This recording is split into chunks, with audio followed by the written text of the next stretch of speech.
this is the showcasing of the surrendered loose high-powered firearms from the provincial local government of Sulu together with its 19 municipalities.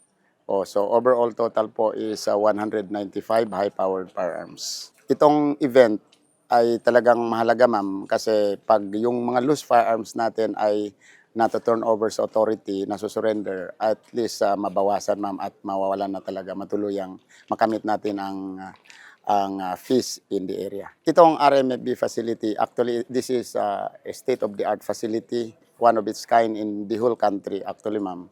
So this is actually national funded.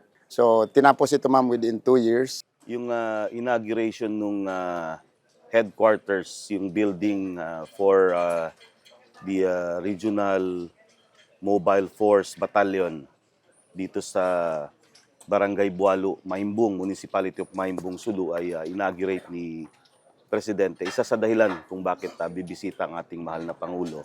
Malaking tulong, malaking kontribusyon dahil unang-una, ang ating lalawigan ay bago pa lamang nakamit yung tinatawag na peace, yung kapayapaan na sinasabi.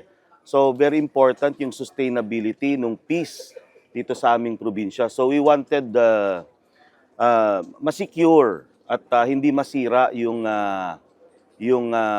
peace or kapayapaan na tinatawag. So malaking bagay yung pagkakatayo ng Regional Mobile Force Battalion.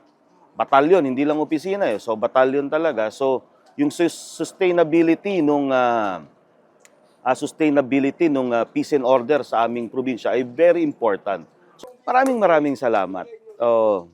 Considering his hectic and busy schedule, sa dami ng trabaho, sa hirap ng trabaho, dahil maraming problema na kinakaharap ang ating bansa na kailangan niyang ayusin at harapin, binigyan kami ng konting oras, binigyan kami ng konting panahon para mabisita at makita ang aming kalagayan dito sa aming lalawigan. At kasi nabubuhayan kami, nagkakaroon kami ng pag-asa, na-feel namin sa aming mga sarili na hindi pala kami nakakalimutan ng central or national government, mahal pala kami ng mga namumuno doon sa itaas. So yung pagdating ng ating mahal na Pangulo ay napakalaking bagay sa amin at ito'y kailanman hindi namin makakalimutan na once in our lifetime, nabisita kami ng isang President Bongbong Marcos sa aming probinsya.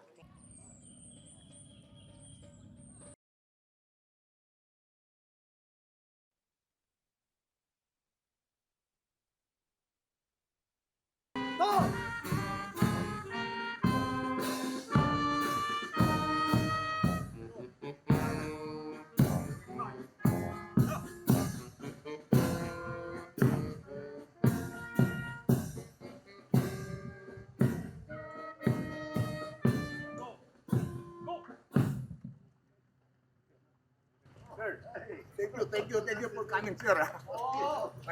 My son, si Congressman Arbison. My son, Congressman Ayman. May 81mm mortar, may caliber M60, at saka mga barret. Alam na sir, pal. Sabi natin, pen. Pal.